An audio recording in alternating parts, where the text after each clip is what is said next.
Freddy Krueger, Jason, Michael Myers, or Jason Voorhees, I should have said.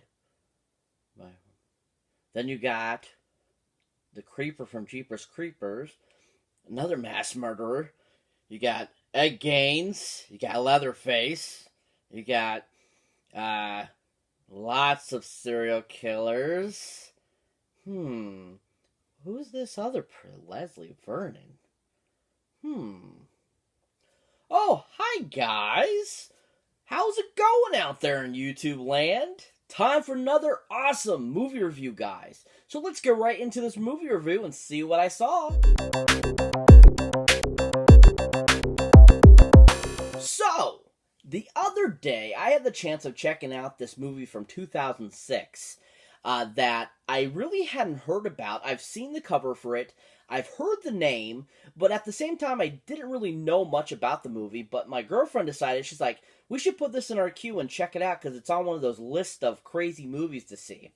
And this movie is actually considered a mockumentary horror thriller film, or in that type of spectrum. And this film is actually called Behind the Mask, The Rise of Leslie Vernon. Now, like I said, this is a mockumentary, kind of documentary style type of film that leads into becoming like a horror film. And I was actually really shocked at how good this film was. I was like kind of blown away going, I'm like, really? I'd never heard of this and this is this good? Like, I'm kind of like going, why haven't you watched it? You know, it was like, okay, this is fun. Yeah, this is interesting. This is actually pretty good. But this movie was actually directed by a gentleman who really hasn't done many other films, actual films. He's done kind of a few documentaries, not actual, like, full-length films like this one that he did. And that gentleman's name is Mr. Scott Glosserman. Now, like I said, he hasn't done any other feature-length films, just documentaries.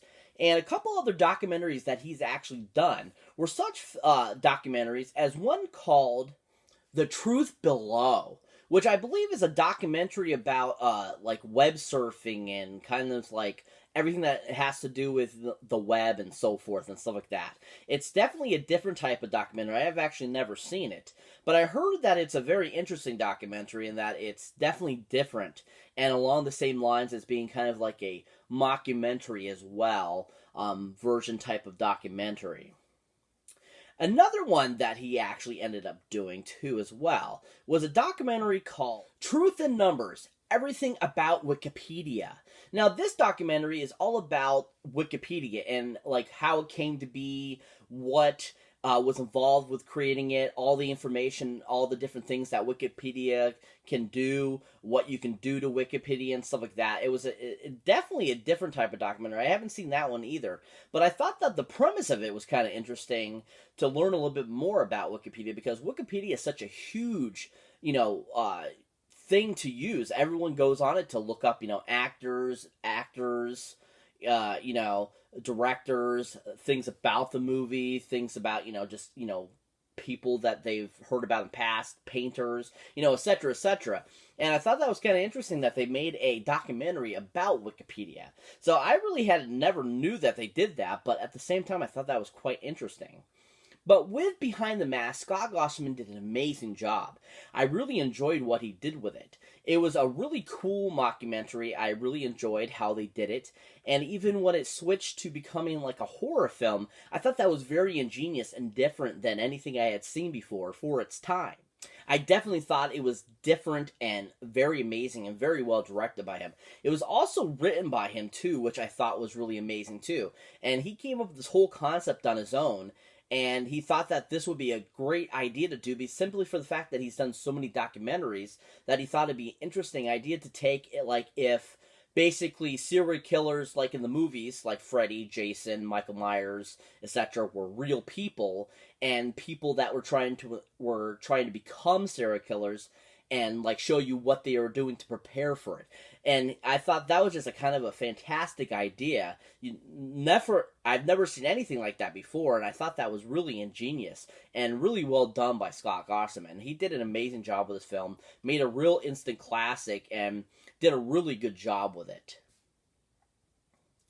So this movie actually has a okay, talent that are in the films. It doesn't have a huge cast. It has, a few simple people that are involved.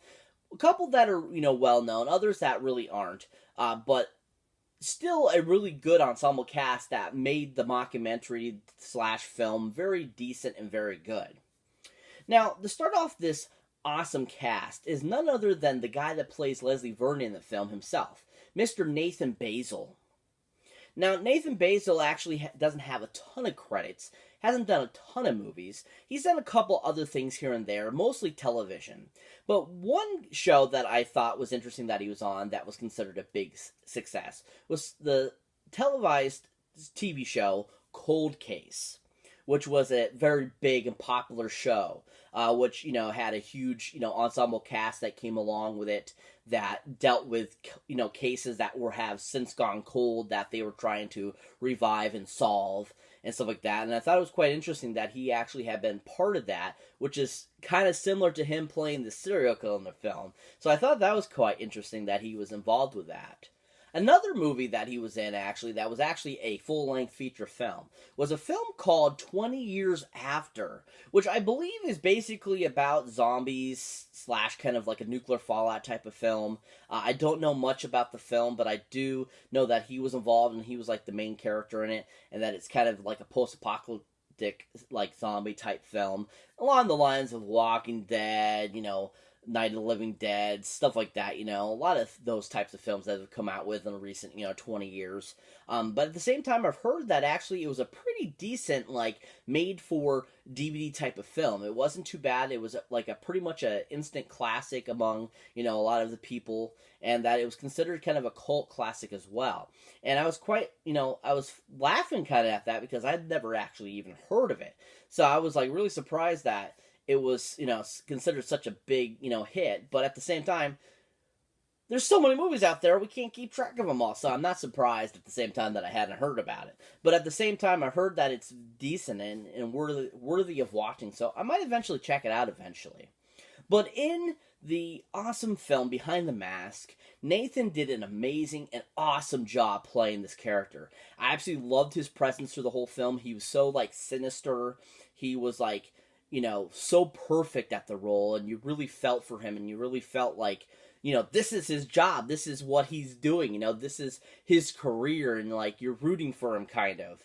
And you're just, like, thinking, like, he's also, like, super hilarious in the film, too, because you're just kind of cracking up a lot of the lines he comes with, because it almost makes me think of We Were in the Shadows, kind of that kind of mockumentary style kind of film, and there was a lot of great one-liner jokes in it, and they did the same thing in this film, where there was quite a few lines that he had where you just, like, were cracking up at it, because you were just like, that's, like, so, like, stupid, but at the same time, you're like, it kind of makes sense for that, him talking about that, and it's like, oh, that's similar to what, like, these serial killers probably are thinking and stuff. So I thought he did an amazing job, really did a great job in the film, made it very, interesting and very funny, made it very, classic horror type of film. He played a great, like, serial killer type of character, like Michael Myers, Jason, all those characters. He was really awesome at that, and he made the film very entertaining and enjoyable. Another actress that's in this film, that's a part of the main crew, is actually an actress that was a huge kid actress back in the 90s, and really didn't do much after the late 90s, and kind of went to college and then came back and did a few other films. And that is the actress Miss Angela Goethals. Now, you might recognize Angela Goethals as one of the older sisters of Kevin McAllister in the film Home Alone, which was kind of like her big breakout role, and she's the one in the film where she's like, Kevin, you're one of those people that the French call incompetent. That's her. That's actually this actress, which I found hilarious. And, like, I was watching it and going, holy crap, I swear to God I've seen her before. I don't know where, but I've seen her. And so when I looked her up and I realized that it was her from the Home Alone, it's like, no way! I was like, wow, I haven't seen this girl in, 20 plus years, almost 30 years. And I'm like, I can't believe she was actually in this film and kind of played a lead role. I was really surprised. Another film that Angela was in that I thought was a fantastic film and just really well done is a film with Ben Affleck and Samuel L. Jackson that came out in 2002, and that is the film Changing Lanes, which I think is a very underrated film. I thought it was a fantastic film, a great kind of thriller drama film, and I thought that the whole chemistry of the film was really good. I actually saw it in theaters, and I was really blown away by how good of a film it was. And I was really sad that it didn't get more credit for how good of a film it is. But Angela is actually in that film, and I totally forgot that she was. She had a very brief but short part, and she actually plays kind of this mistress on the side type of character, and I was really shocked at how good she was at it, because I don't feel her acting is anything super great, but at the same time I think that she's able to do enough to really come by as she knows what she's doing.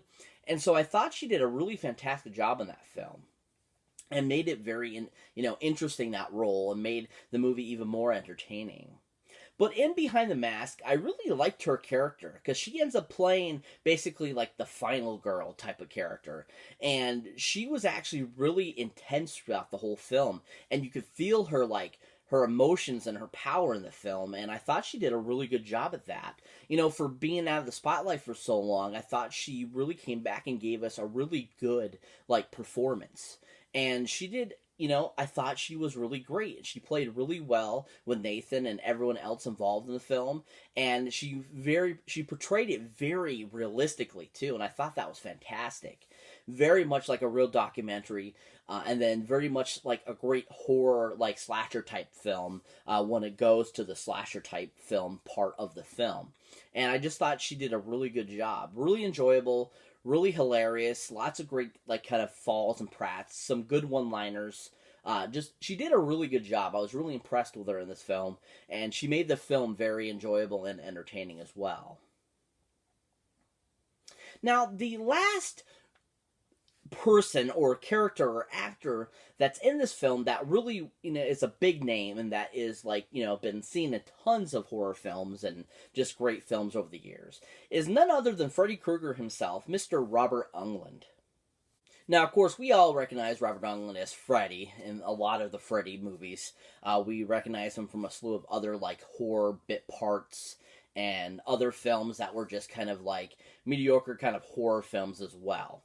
But one of my favorites of his, as Freddy himself, is none other than the awesome 2003 film, Freddy vs. Jason. Now, this film was just, I thought, a really great, creation, and a great film and all. I really liked the idea behind of having Jason Voorhees and Freddy Krueger fighting each other. I thought that was a really cool concept. Had a great cast. I love Jason Ritter in it. I thought everyone involved made the film really awesome. You had the same elements of Nightmare on Elm Street. You had the same elements, of course, as a Jason Voorhees film, Friday the 13th. It just was a great mixture of both. And you had, your kind of opposites attracting in the film, and then the fighting between Freddy and Jason was just really cool.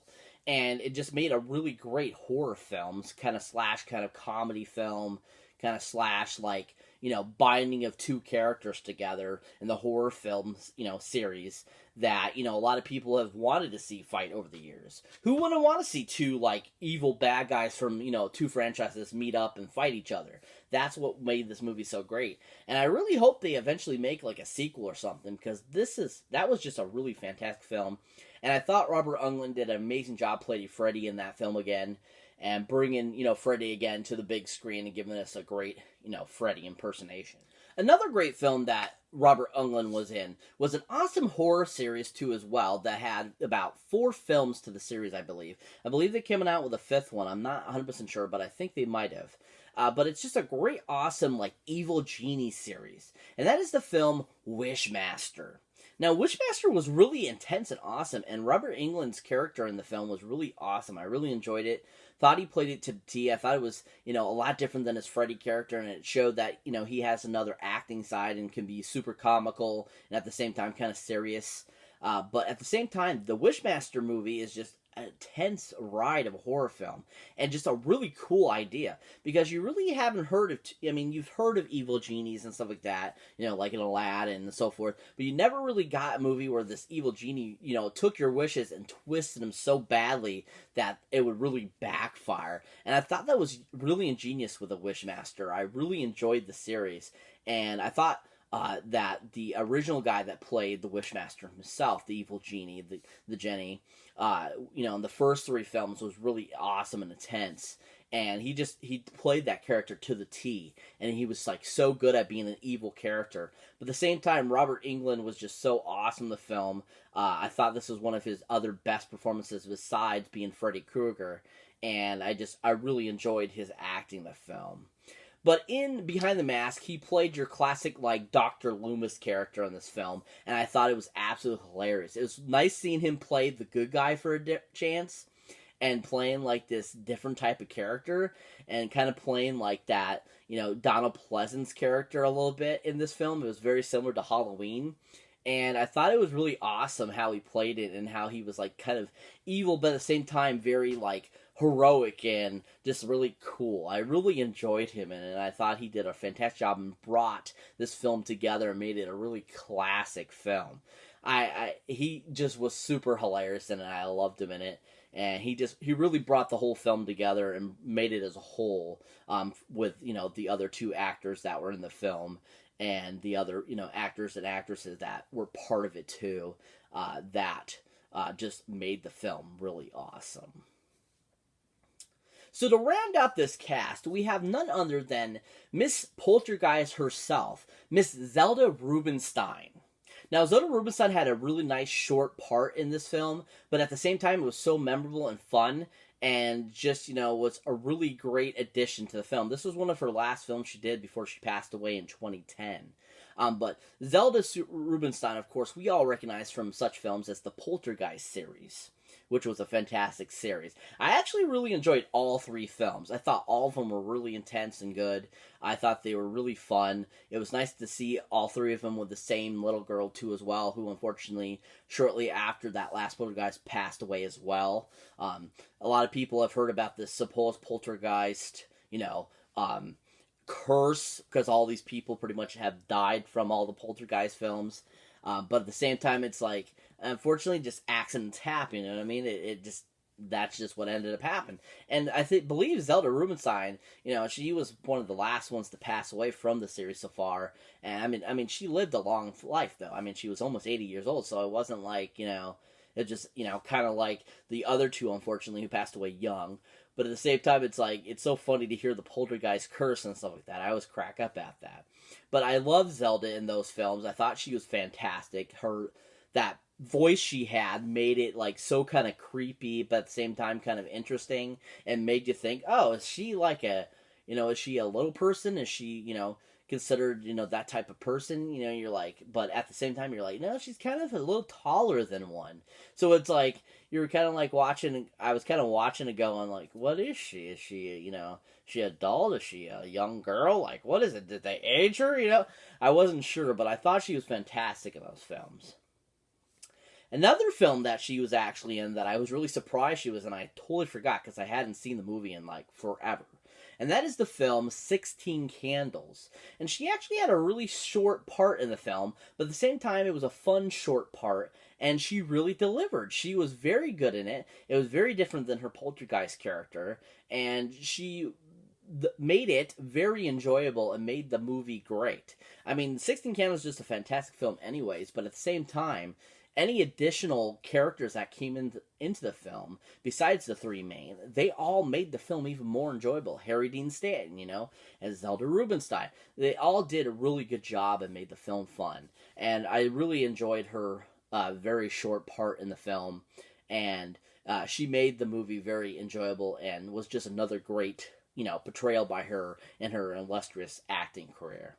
But in Behind the Mask, her part, once again, was really short as well, but was so intense and awesome. It was very similar to her character in Poltergeist, kind of.